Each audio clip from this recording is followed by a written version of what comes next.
Katanungan, tawagin niyo lang po ako. I'll start the first question muna, syempre.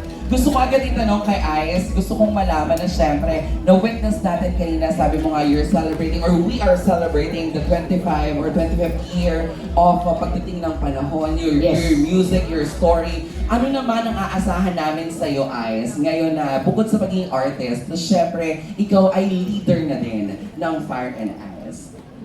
Huwag na kayo masyadong umasa. Tama. Marami ka naman ginagawa. Hindi.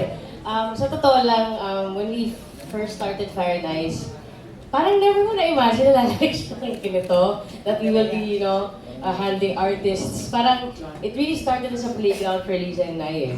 And siguro sa aming dalawa ni Liza, mas siya yung may leadership capabilities talaga. Because ako siguro, siya yung talagang tinitingala namin lahat, no?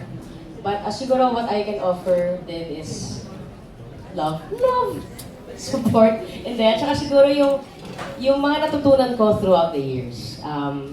Kumbaga, yung mga, hindi lang natutunan sa trabaho, pero I think it's very important, and I keep telling the artists this, sa Fire and Ice, it's very important that we are ethical, number one, that we treat everybody with respect.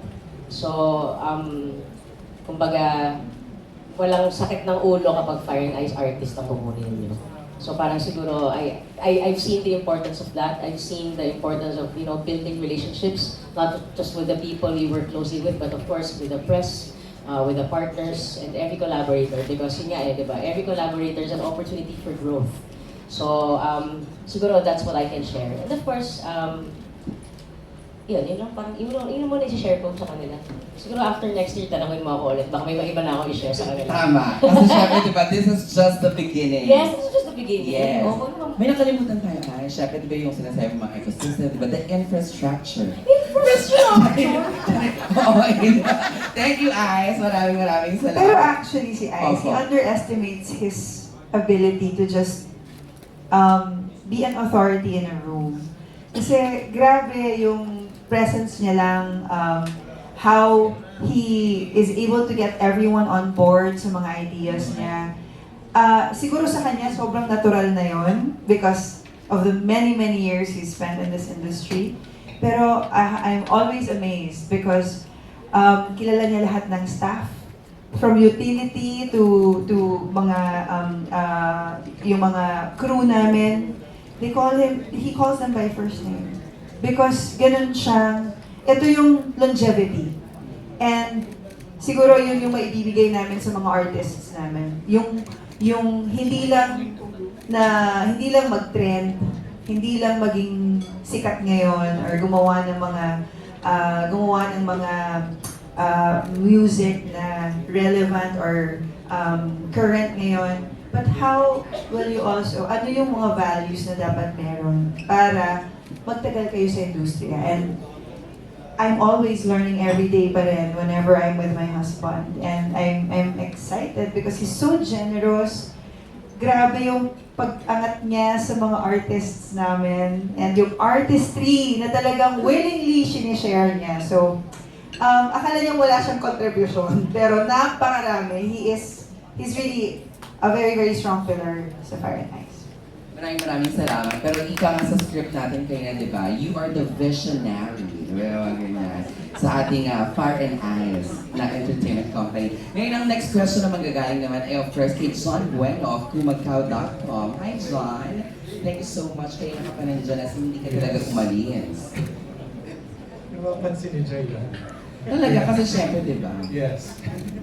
Okay, first off, this is Lisa. Siguro sa iyo muna question ko.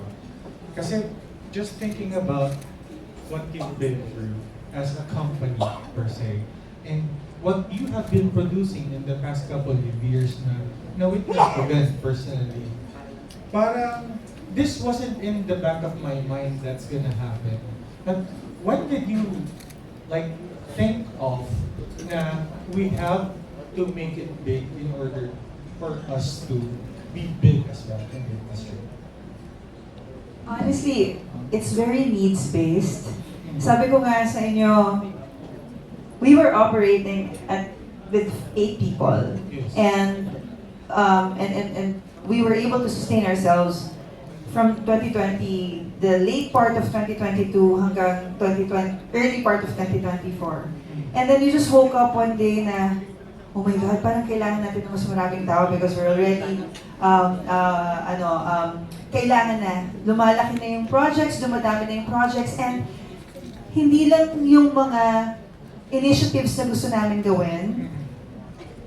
We, for example, with Divine Divas, when we collaborated on the concert together, we mounted the very, very first drag concert in a major stage. That resonated with them. We didn't know that that will be a catalyst for them to reach out to us and say, pwede niyo ba kami i-manage?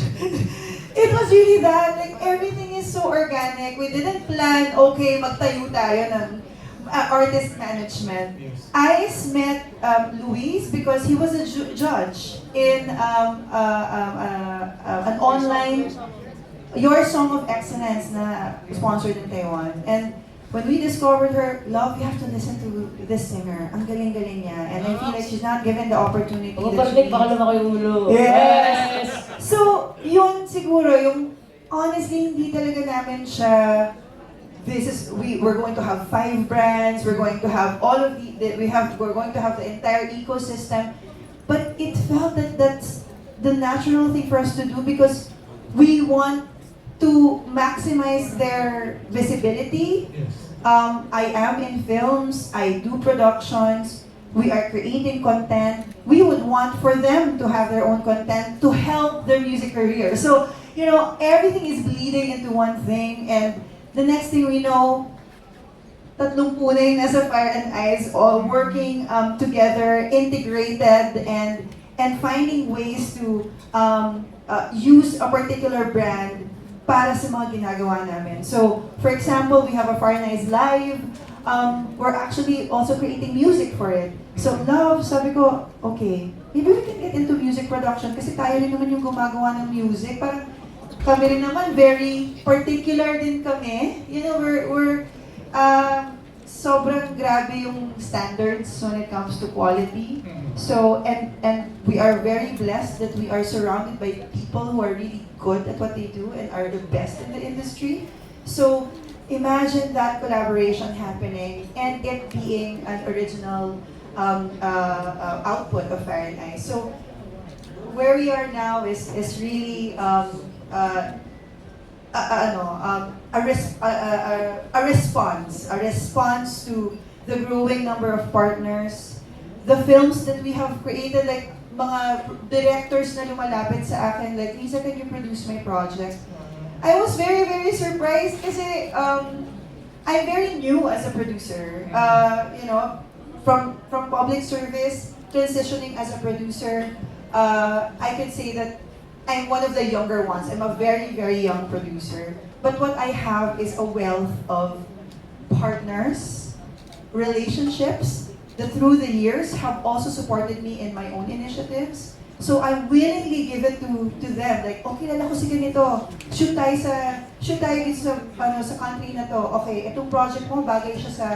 Hindi ko na-realize na ang dami na pala niya na-even through the years na I just naturally, parang si Ice, pero I just naturally provide for my directors na maging part ng strategy namin. So, I'm happy. I'm happy kasi they really trust me. And mahirap yun, no? Sa industriya natin na talagang alam naman natin na ang hirap din magtiwala sa mga tao.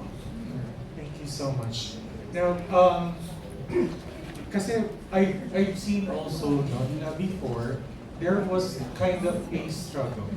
Lalo na yung medyo nasa stages na production ninyo. Are you still experiencing that now? Or is it okay now? And are you flourishing?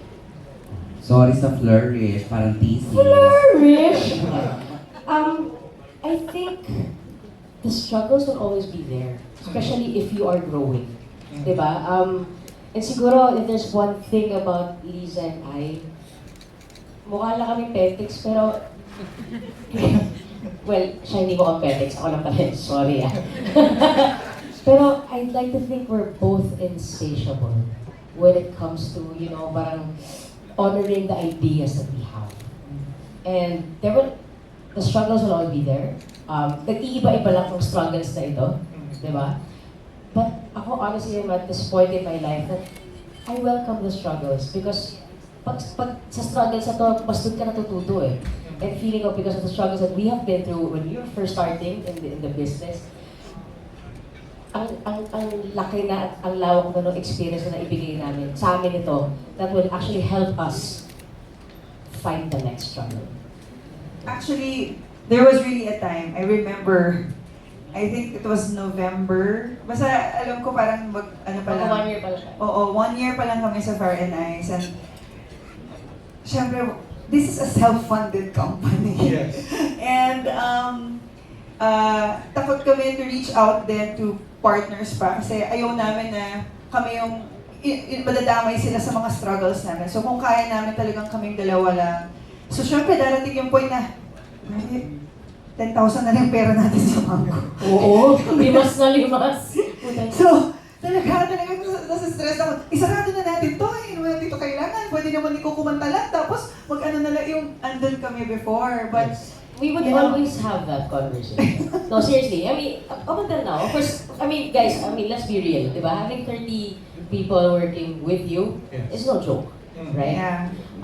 Hence, marami kayong trabaho. But yun nga, parang, I always go back. Naniniwala kasi ako sa binibigay sa atin ng universe yung mga bagay na kailangan natin. And I always go back to that time when I applied for the Fire and Ice, Fire and Ice, business permit, everything, set, ganyan. Hindi niya sinabi sa Hindi ko sabi sa kanya. Itong 2020. Nag-pandemic, everything happened. So, parang okay, andun lang siya. The day that, her last day sa FDCP, pagka-uwi Of namin, course, it was a very, very sad day. it was a very sad day for her. Well, for us. Pagka-uwi namin, nasa kama namin, yung business permit ng Fire and Ice, lahat ng mga in-apply ko, tumating nung araw na yun. And sabi ko, love, ang engot na lang natin kung hindi pa natin makita to as a sign that this is what you're supposed to be doing. And yun yung naging North Star ko. Even with our relationship, we would always go back to, we have this connection. And same thing with Fire and Ice. This was literally given to us on that time, during that time when we thought hindi natin alam kung saan tayo pupunta. So, yes, magkakaroon tayo ng problema. Yes, minsan mag-aaway tayo dahil dito. But siguro yun, I think the most important thing is to always go back to our why, to our intention of why we are doing this. So far, it has guided us for the last 3 years, tama? And now we've grown bigger. And of course, we have artists already that, we're representing. So, I'm just happy na yun nga, take it one day at a time. And naniniwala ako lang, walang binibigay na hindi natin kaya. Tsaka, karamihan sa inyo have been part of our Fire and Ice events.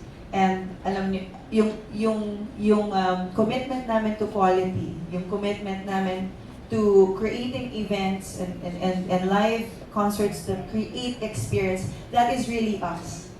So minsan, may times na may vision ka, tapos biglang nakita, ito pala kung magkano yan. Tapos, syempre, hindi naman consistent yun, di ba? There are endeavors where you will succeed. Yes. Merong mga maganda yung maganda yung revenue mo, pero meron ding mga bagay na pinipili namin na kahit alam namin, it's going to be a struggle. We know that we're not going to earn anything from this. Lagi sa akin nire-remind ni Ice na sino gagawa niyan kung hindi tayo? So, parang kami, siguro yun lang talaga, yun yung pinagpahala namin na as long as we are creating creative executions, that ang goal namin is hindi lang para sa sarili namin, is so that we can impart something to our audiences, and that hindi sasabihin ng mga bumibili ng mga tickets sa amin na parang nalugi naman ako dito. Yun ang malugi na kami. Huwag lang malugi yung experience ng mga audience. Like, that is really how we operate. Hindi lang yun. Huwag naman tayong malugi, no? Ang passionate pa eh, no? Malugi na kayo. No. But hindi lang for the audience, but I think it's also very important that kasi kami ni Lisa, we share the same principle of giving importance to the people we work with. Importante yun sa amin eh. So, as much as possible, we don't want to shortchange people. Diba? Kasi they give the same amount of work. They give time, they give their creativity, they give all of these things. So, importante sa amin that they are well compensated as well. So, dapat happy lahat. Kumbaga, hindi rin kami magiging masaya na happy nga kami kasi, di ba, limpak-limpak masarap yung nakuha namin, pero nakita namin, hindi masaya yung audience namin. Yung mga tao namin gutom. Di ba, hindi nabayaran ng tama. Parang hindi rin kami magiging masaya doon.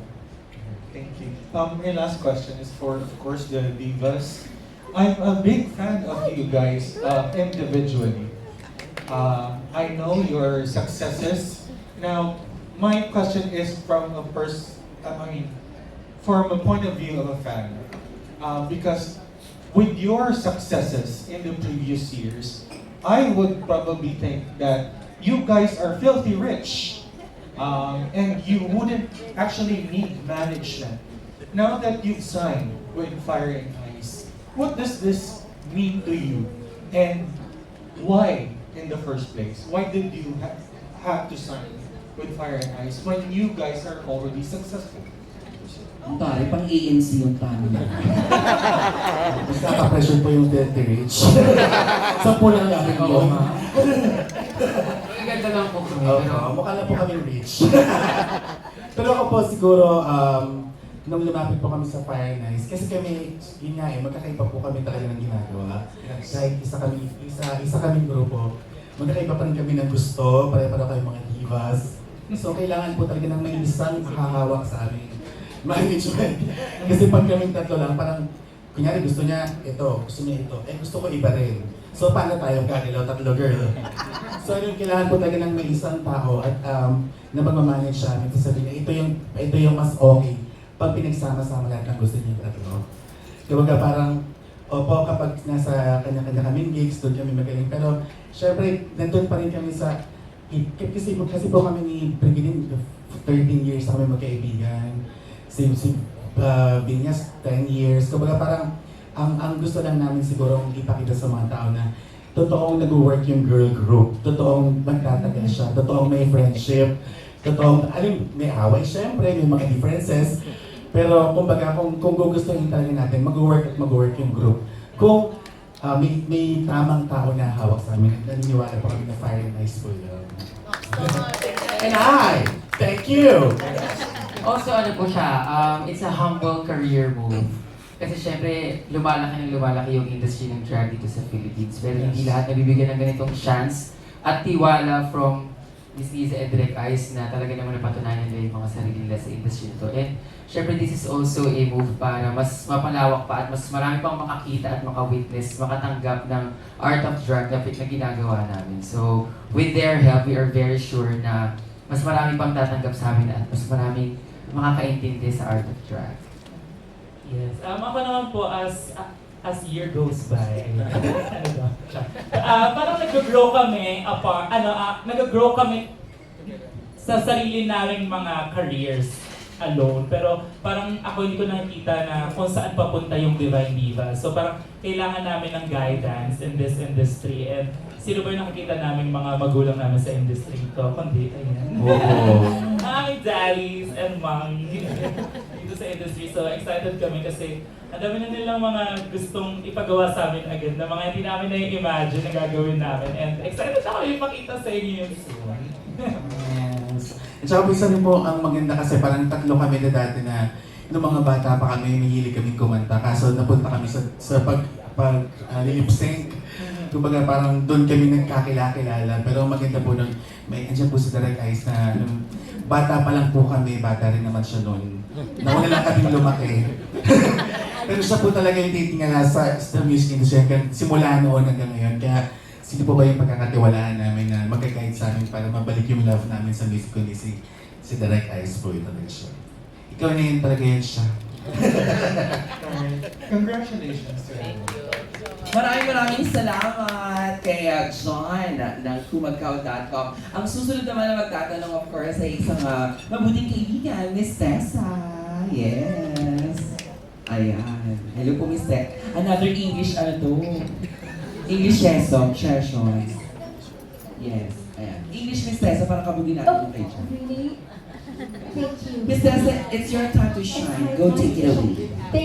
Congratulations to Ice and of course to Lisa. Talagang nakita na, tinagalog ko Nakita namin kayo from the beginning and we are very honored that one of the first projects that Fire and Ice had was with, for our Eddies, our awards night.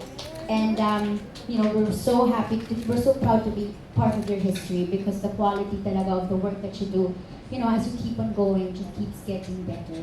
I've asked Lisa this question so many times before, but if there's, meron pang higher sa word na passion, dapat they have to invent that for you. Where does all this passion come from and how come hindi siya nauubos? Yes. Ano ba? Kasi siguro, that's really how parang yung buong pagkatao ko is all about passion. I really get excited, not just for the things that I can do for myself, but I get more excited if I'm able to do things for other people. And I know, baka ang cheesy nun sa iba, or parang, isya, or, pero, whenever, kung saan man ako mapunta, whether sa public service, or right now, where we're actually nurturing our company and working with fellow creators, mas lalong nagkakaroon ng fire sa akin. I have a husband as well that lets me fly. He doesn't dim my light. He never makes me feel that I should shrink myself sa mga bagay na gusto ko pang gawin. And I didn't even realize that I can do more things than what I'm doing now. And ang sarap ng nasa ganoong space. Right now, I'm like so obsessed with like writing songs because they allow me to really explore that. I have been, parang nung bata pa ako, ang dami kong mga ginagawa talaga. Like, I write songs, pero never ako nagkaroon ng avenue. Like, wala naman akong isigero na tayo mo na itong mga kanta ko. Pero nagkaroon ako ng isigero sa buhay ko, tapos biglang, naririnig ko na yung mga sinusulat ko. So parang, he's like, love, yung mga ginagawa mo, hindi lang siya basta okay, nakapagsulat ka. Like, it's really beautiful song. So, pag may ganun kang support, ang sarap ng feeling na nagtutuloy ka pa mag-create. And that translates into not just like my writing, but a lot of the other creative things that I'm doing. So, siguro as long as people, andyan yung mga tao that who will trust us, who values actually what we do, who sees the potential and the promise of a creative work that we can collaborate on together, I don't think I'll stop The passion. doing it. Keep going. Yes. My question naman, to be married to such a passionate lady, and being and working with her also, kailan kinakailangan ng konting ice si Lisa? I mean, when she gets really passionate about something, minsan ba kailangan ng konting ice? Oh yeah. Yes, when are these moments? Siguro sa mga times na, kasi when Lisa's very much into something, whether it be, writing a new song, writing a new script, or, or basically running the company, was so, parang, she tends to be like obsessive about it sometimes. She forgets the rest. So I think that's where I come in, because I love the rest. Yeah, that's my, yan yung hobby ko. So, hinahata ko siya doon. Na parang, or sometimes, di ba, kapag masyado ng maraming something sa ulo ng isang tao, it gets overwhelming, it gets confusing. So, I become the ice that, that absorbs all that heat sometimes. The fire.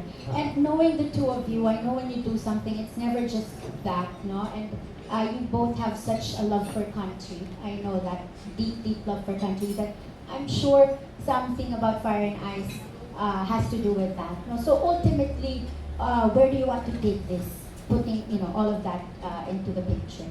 Oh, English. Okay, isa ulit kami. Ay, ito na. The joke. Sabi ko nga. This one. Where do you want to take this? Siguro, our goal naman has always been to be, you know, parang, while we are based here in the Philippines, to be globally recognized. Because we believe in the Filipino story. We believe we have amazing stories to tell. Siguro sometimes lang what lacks is the infrastructure na naman to help these stories, you know, get to the higher level, ika nga, for the whole world to see. And siguro we want to be that. We want to be that platform for creatives, for storytellers na, guys, if you work with us, we'll help you get it there. So parang, at the end of the day, it's again not about us, but actually helping other artists to reach their goals. Yeah. Congratulations again, and more artists to come, I'm sure. Thank you, Rumi. Thank you, Rumi. Maraming salamat po, Miss Tessa. And now we'll proceed to the next one. And, English din. Ate Natalie. Sorry. Please welcome Miss Notley. Notley Tomada. Hi, Ice, Iza. Hello. So, actually, my first question is for the Divine Divas. Nahirapan. Well, I just wanna know, naging factor ba na sa decision nyo to be managed by Fire and Ice na Ice belongs to the community and we have a LGBT couple. Naging factor ba siya sa decision? And how is it being managed by them? Actually, nag-start lang po talaga ito nung nasa taping kami ng nung reality show na sila namin tatlo. Nung si Derek ay nakikita namin po, kakanta rin ng pagdating ng panahon. Derek, baka kakanta po kayo ng pagdating ng panahon. Parang puro ganun lang, nangungulit lang po kami talaga sa kanya sa workroom. Tapos nagdating yung isang episode na may talaga siyang gitara. Kumanta-kanta na siya sa akin. So parang sabi ko, oh my God, love tayo ni Derek. Pagkatapos po ng taping namin, doon po nagtuloy yung bonding namin, hanggang sa na-invite ko po siyang kumanta sa birthday show ko sa O-Bar. Basta ang kapalit daw po, nagkakanta ako ng live. Diba parang ang nakakatuwa po kasi hindi lang niya kami pinagbigyan, china-challenge din kami na gamitin din namin sa aming boses para kumanta. And doon po nagkaroon ng idea na, uy, baka baka ito na yung time na hindi lang tayo basta mag-impersonate, mag-lip sync kasi kung si Derek Ice nga, parang titiwala sa boses kung kakanta-ganda, bakit hindi natin subukan, di ba? So naging factor po yan, kasi naging kaklose din po namin si Ama Liza. Yung concert po na yun, nag-start lang po yun sa konting dinner at inuman sa bahay niya na parang, kasi parang Derek, parang ang ganda po tingnan na magkakaroon po ng ganda. Sabi ni Ma'am Derek, Ma'am Liza, Ashley, oo nga, maganda yan! parang may isang band na nag-light kay Ma'am Liza, Ashley, maganda ito! Tuloy-tuloy na po yung plano. Yun po yung maganda kasi parang, kumbaga kami kasi parang dreamer lang po kami talaga nung sumali kami sa reality show. Hindi namin alam po saan kami gagaling, pero nung nagkaroon po kami ng chance na maging close po sa kanila at tinanggap nila kami sa family nila. Parang yun na rin po yung nagdikta sa amin na oo, hindi lang tayo basta yung manage, mamahalin na tayo bilang hindi lang isang talent, kundi kaibigan tsaka kapamilya. Kaya yes po, talagang malaking factor po yun na siya po ay part po ng aming community. Thank you. For me naman, I think nung there was a time na si Miss Tiza talaga, tsaka sila, very passionate talaga sila sa aming Divine Divas. Talagang they kept telling us na, you are world class, you have to believe in yourself. And laking tulong ng mga words of encouragement nila na yun para mas lalo magtiwala kami sa sarili namin. Kaya nandito kami ngayon sa harap kasi binigay na sa amin yung tiwala nila eh. Kaya ibinabalik namin yung tiwala nila sa kanila. And one thing that inspires me the most is their love for each other. Yung being part of the LGBTQI+ community, parang ang sarap na nire-representa ka ng kapwa mo na naiintindihan ka sa mga pangangailangan mo, naiintindihan kung ano talaga yung pinagdadaanan mo, and tutulungan ka to champion yourself out of those worries and fears that you have since pinanganak ka or since nang bata ka. So very, very thankful talaga ako doon. Bakit ako yung huling sumasagot? Bakit ako yung una? Mag-joke sana. Pero, hindi naman naging factor sa akin yun. Na part sila ng LGBT community. Kasi kahit sino po yung yung maramdaman ko na love talaga kami genuinely, feeling ko ay magpapatulong talaga kami and magpapag-guide kami at magtitiwala kami sa kanila. And naramdaman ko po yun sa kanila regardless kung sila po ay part ng community or hindi. So, thank you sa love and support niya sa amin. Yun. Follow up lang for Aliza or Ice. Ano ba plans niyo for Divine Divas? Like, girl group, musicals, kasi syempre marunong sa kumanta, umarte. Yes, marami. So, of course, we're positioning them as a drag pop supergroup na gagawa ng music not as novelty, but as actually getting into the space of dance pop.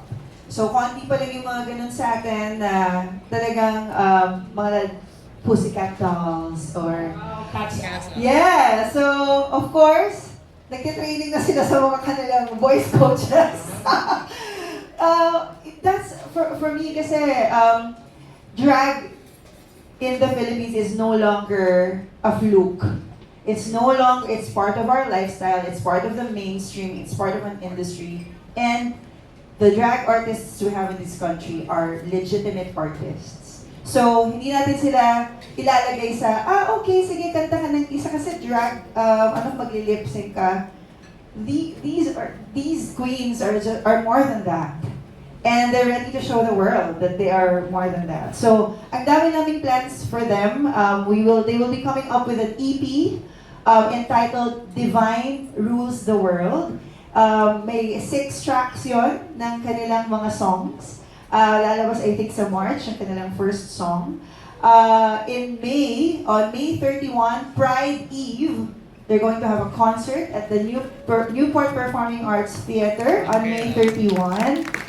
Sila po ang sasalubong sa isang makulay at magandang Pride Month. At doon po natin ilo-launch yung full EP nila.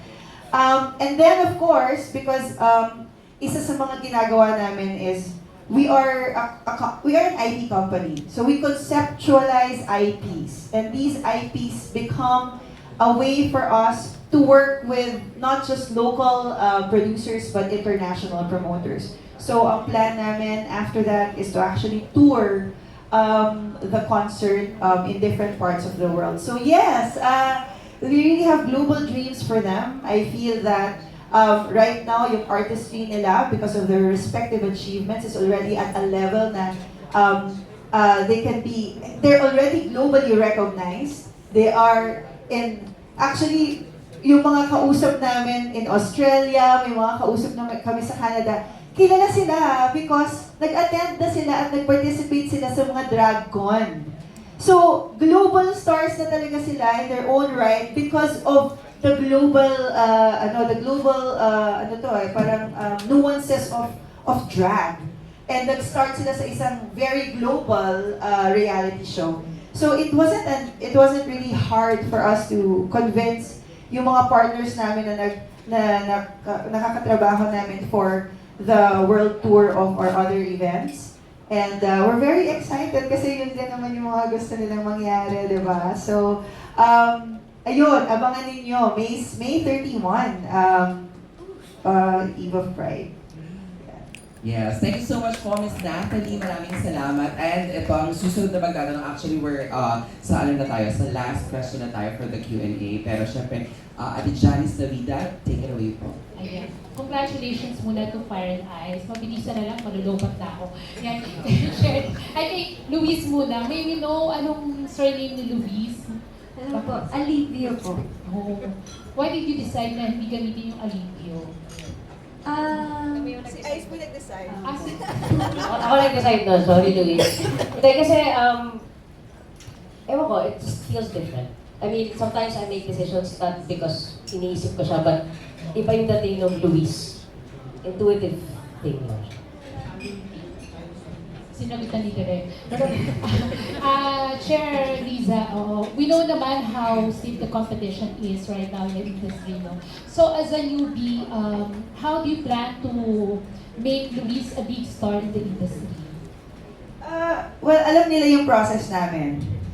Meron kami tinatawag na A&R deep dive where we really understand who they are, ano yung sino sila as a singer, ano yung mga kantang gusto nilang kantahin, and how their personalities reflect on the music that we will create.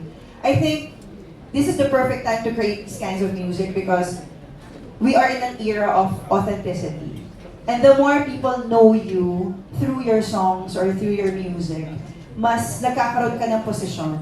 So, Louise, because of that session that we had with her, she's an old soul. Parang, okay, I'm gonna speak in like trade terms sa yung mga market. Parang siyang leve na napaka-positive and napaka-light ng kanyang approach when it comes to, even if kumakanta siya ng mga napakasasakit na kanta, parang, between him and Ice, for example, pag si Ice, pinakinggan mo yung kanta ni Ice, talagang iiyak ka. Yung gano'n, yung kaya niya magpabigat or mapanakit.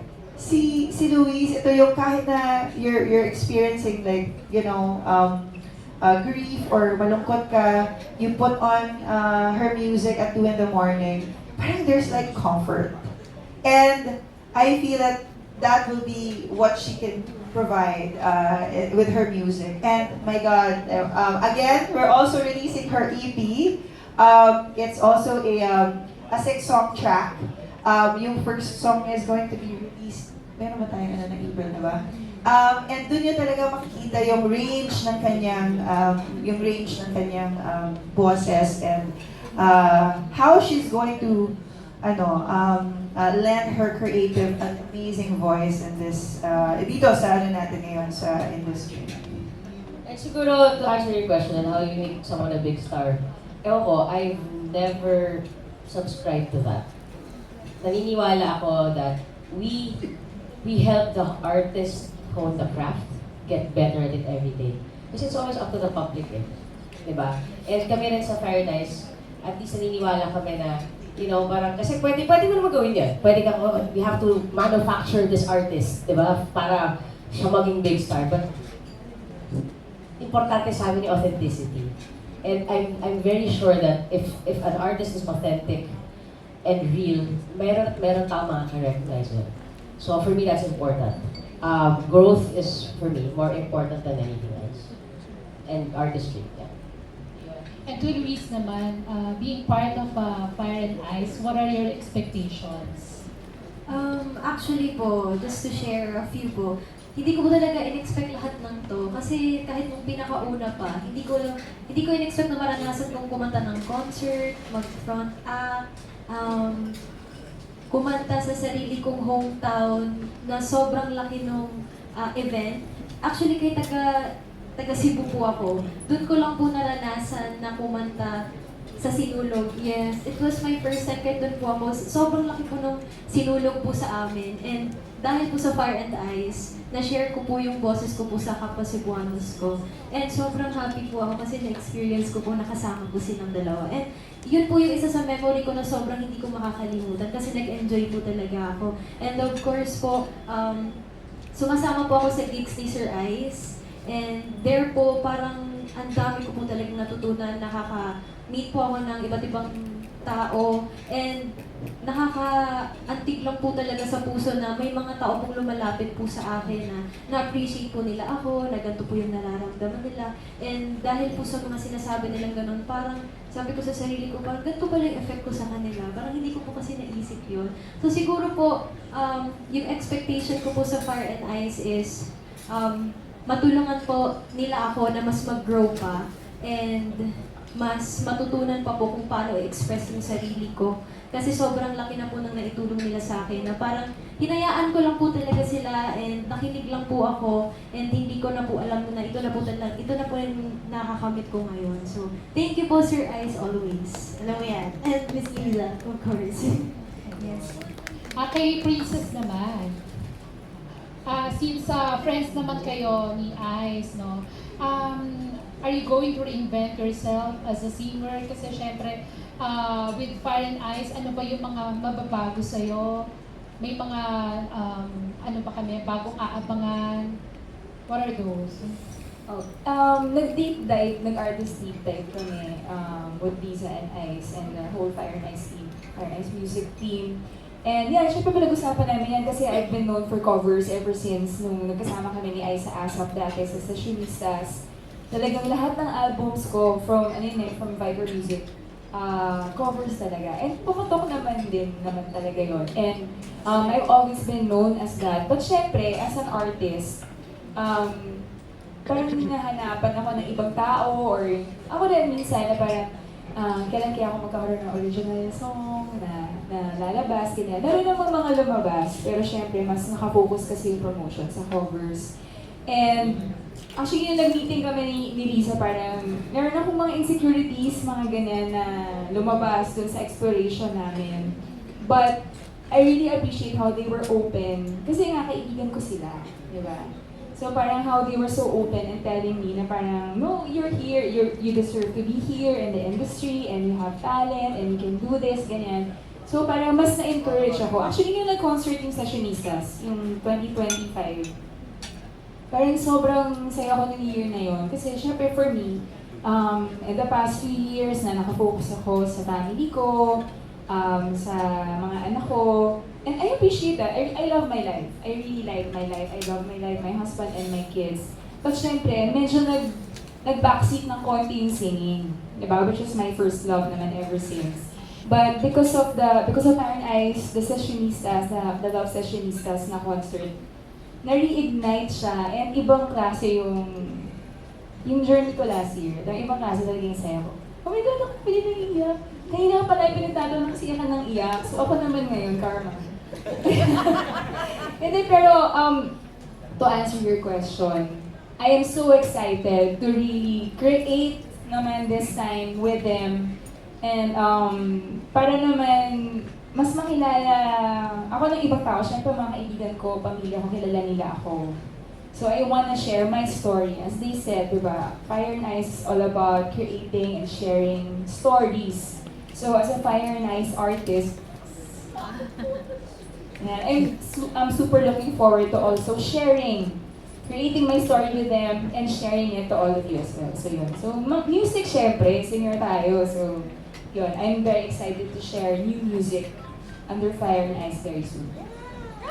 So yung kinantang bang ni may sarili kang version, no? Yes, actually, release version ko yun from way back sa isang album ko. Si Ronnie Liam yung original nun. But I really love singing that song kasi the reason why I love singing covers kasi, di ba, yung mga pumapatok naman ng kanta, these are songs that resonate with all of us, right? Stories of people, those who wrote those songs, nakaka-relate tayo sa storya nila. So, siguro naman this time I can do that as well. Story ko naman yung makarelate naman kayo. Thank you, Princess. Last question na lang to Ice and Liza. They say na pag business partners, diba, minsan nasisira yung relationship. So I'm just curious, no? Talking about money matters kanina, was there a time na you fought about money matters concerning your production company? I think meron. Nag-aaway kami kasi nag-over budget ako. Yun. Tapos sabi ko sa kanya, creative direction ko to, pinapatupad ko lang naman yung gusto mong mangyari So ngayon, nasolusyon na namin yun. Lahat ng mga creative direction, kausap niya diretso yung mga designer, ganyan. Para pag sabi niya, ang mahal naman ito, oops, hindi ako makipag-usap dyan. Labas ako dyan. But I mean, kidding aside, I think, of course, I'd be lying if I say na hindi kami nag-aaway. Especially, I think, normally, nakakatawa nga kasi sa relasyon namin, like, tanggal ng trabaho, wala kaming ganyan, wala kaming mga disagreements, wala talaga. Maayos kami talaga. Pagdating sa concert, na kami nagkakapikunan. Kasi syempre, we're both very creative. She has her way, I have my own way. But you know, I think I've learned. I've already learned how my wife is. You know, and syempre kapag stress, alam ko, sometimes kapag stress, may mga na-express niya yun talaga. And I've learned to, okay, take a backseat. Kasi hindi ko siya sabayan. So, I think yun yung maganda sa amin, na parang hinahanap consciously, intentionally, hinanap namin yung strengths ng bawat isa at weakness ng bawat isa. At kung paano namin makakomplement ang strength at weakness ng bawat isa para hindi kami mag-away. Like ito, we will be doing the short of our Till Funeral Flowers. So it's a story that Eliza wrote, and she asked me to co-direct. Noong una, parang kinakabahan ako. Sabi ko lang, huwag tayong mag-away dito, ha? Okay? As in, yun talaga, di ba, yun yung una ko sabi sa'yo. Hindi tayo mag-away tayo dito, ha? So, hinanap namin yun. Hinanap namin kung ano yung magiging toka namin para alam namin kung paano rin kami mag-communicate sa bawat isa na hindi namin ikikimkim yung mga ideas namin just because ayaw namin mag-away, but find a way to actually communicate that idea in a way that each one would understand. So may mga ganun kami. Inaaral namin yan. So far na-resolve na. Yeah, oo. Eh siguro lang naman parang ang masasabi ko lang is, it's always, ako with what I've learned, no, sa mga past arguments namin about finances, we always just have to be honest. Di ba lang? So, ako, yun yung minsan maligo, di ba? Minsan hindi ba be honest, sometimes hindi ako ganun ka-transparent. And yun nga parang I owe her that. She's my partner, and I respect her, and she deserves to know everything. Ayan, si Chair. May share ka ba? Ano lang, siguro, this is also the reason why we decided to launch the company formally na. Because dumadami na yung mga projects na gagawin namin, and we can't just stay in our bubble na, okay love, mukhang itong project na to, hindi na to kaya ng sarili naming finances. Kailangan talaga namin na mas maraming partners. And I feel like the 3 years we've spent really building the structure, understanding how we can bring in partners without making them feel that it's not value for them. Hindi yung, ito yung project, tapos papangakuan mo ng kung ano-ano, tapos hindi mo naman pala mababalik. That's not gonna be us. We've learned also from our mistakes through the years, yung mga una naming mga experiences na, didn't do well. We're learning from each of that. Kailan kami gagawa ng play na alam namin baka hindi kumita, pero pinaniniwalaan namin. Pero kailan din kami gagawa ng isang concert na kaya namin maging malaki kasi nakikita ko na it's creating traction. So, I'm learning the science and the math of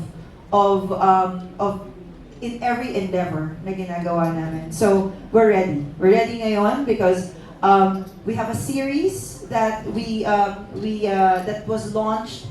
It was selected in TCCF in Taiwan, in Taipei, and we won the best pitch.